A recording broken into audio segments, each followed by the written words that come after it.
নমস্কার বন্ধুরা, আপনারা দেখছেন রিসার্চ বাংলা নিউজ। আমি বিশ্বজিৎ রয়েছি আপনাদের সঙ্গে। আজকের আলোচনায় এমন একটি বিষয় নিয়ে হাজির হয়েছি যা মোদী সরকারের জন্য সত্যিই অশনি সংকেত হতে পারে।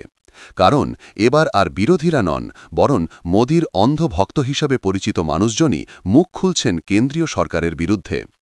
গতকালই আমরা দেখেছিলাম বিহারের পরিস্থিতি নিয়ে সাবেক সিবিআই ডিরেক্টর রাষ্ট্রপতি শাসনের দাবি করেছেন।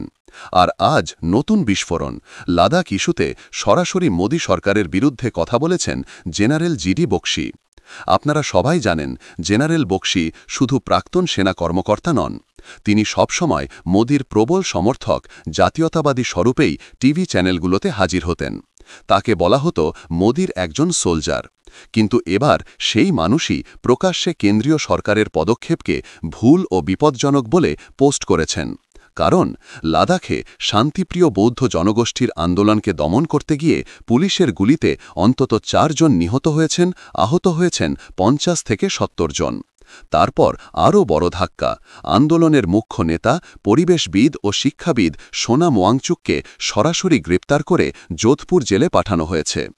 বক্সি লিখেছেন, "In my heart of distress, people of Ladakh are suffering. Border states cannot be alienated. These are brave and patriotic people who sacrificed for India. We must be sensitive to their pain." বাংলায় সহজ ভাষায় বললে তিনি সতর্ক করছেন, দেশের সীমান্তে বসবাসকারী এই শান্তিপ্রিয় বৌদ্ধ জনগোষ্ঠী সবসময় ভারতের জন্য প্রাণ দিয়েছে, অশোক চক্রসহ বহু সম্মান অর্জন করেছে। তাদের যদি এইভাবে দমন করা হয় তাহলে সেটা ভারতের নিরাপত্তার জন্য মারাত্মক ভুল হবে। একই সঙ্গে তিনি বলেছেন, সংবিধানের 6ঠ তফসিল 6th শিডিউল অনুযায়ী লাদাখকে যে প্রতিশ্রুতি দেওয়া হয়েছিল সেটা পূরণ না করা বিজেপির ভুল। বন্ধুরা, এখন প্রশ্ন আসছে, লাদাখের মানুষ কি চাইছে?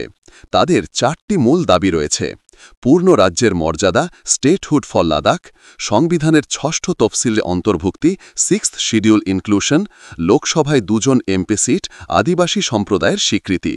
এই দাবিগুলো বিজেপি নির্বাচনের আগে প্রতিশ্রুতি দিয়েছিল, কিন্তু আজ পর্যন্ত সেই প্রতিশ্রুতি পূরণ হয়নি। ফলে বেকারত্ব বাড়ছে, চাকরির সুযোগ কমছে এবং লাদাখের তরুণ প্রজন্মকে বাইরে চলে যেতে হচ্ছে। এখন পরিস্থিতি কোথায় দাঁড়িয়েছে? লে শহরে উত্তপ্ত জনতা রাস্তায় নেমেছে। সরকার সোনাম ওয়াংচুকের এনজিওর লাইসেন্স বাতিল করেছে, তারপর এনএসএ আইন ব্যবহার করে তাকে গ্রেপ্তার করা হয়েছে। কিন্তু এখানেই প্রশ্ন, একজন শান্তিপ্রিয় বিজ্ঞানী যিনি পরিবেশ নিয়ে কাজ করছেন, তাকে কি এইভাবে দমন করা উচিত? যখন সীমান্তে চীন সক্রিয়, তখন লাদাখের মানুষের আস্থা হারানো কি ভারতের জন্য আত্মঘাতী সিদ্ধান্ত নয়? জেনারেল বক্সির বক্তব্য শুধু একটি ফেসবুক পোস্ট নয়, এটি সরকারের জন্য এক অশনি সংকেত। কারণ তিনি সেনাবাহিনীর উচ্চ পদে থেকে সীমান্ত রাজ্যের বাস্তব পরিস্থিতি জানেন। তিনি বরাবর মোদীর সমর্থক, ফলে তার এই বক্তব্য সাধারণ সমালোচনা নয়, বরং ভেতর থেকে ফাটলের ইঙ্গিত। তার পোস্ট ভাইরাল হওয়ায় বিজেপির ওপর চাপ আরও বাড়ছে। এখন বিরোধীরা বলছে, যদি মোদীর এত কাছের মানুষরাও মুখ খোলেন তাহলে সরকারের পতন ঘনিয়ে আসছে। অন্যদিকে বিজেপির ভেতরেই প্রশ্ন উঠছে, অমিত শাহ ও কেন্দ্রীয় নেতৃত্ব কেন এত অস্থির সিদ্ধান্ত নিচ্ছেন? বন্ধুরা, একদিকে বিহারে রাষ্ট্রপতি শাসনের দাবি উঠছে, অন্যদিকে লাদাখে আগুন জ্বলছে। এই 2 ঘটনা একসঙ্গে কেন্দ্রীয় সরকারের ভাবমূর্তিতে বড় ধাক্কা দিয়েছে। আজ প্রশ্ন উঠছে, বিজেপি কি প্রতিশ্রুতি ভঙ্গ করছে? মোদী শাহের কঠোর পদক্ষেপ কি আন্দোলন আরও জোরদার করবে? সীমান্তে লাদাখকে ক্ষুব্ধ করা কি জাতীয় নিরাপত্তার জন্য বিপজ্জনক হবে না? বন্ধুরা, শেষ করার আগে আবারও বলি, জেনারেল জিডি বক্সির মতো এক প্রবল মোদী সমর্থক যখন অমিত শাহ ও মোদী সরকারের সিদ্ধান্তের সমালোচনা করেন, তখন সেটি নিছক ব্যক্তিগত মত নয়, বরং সরকারের ভিত কাঁপানোর মতো ইঙ্গিত। বন্ধুরা, এ বিষয়ে আপনারা কি মনে করেন? লাদাখের দাবিগুলো ন্যায্য, নাকি বিজেপির কড়া পদক্ষেপই সঠিক পথ? জবাব দেবেন আপনারা কমেন্ট বক্সে।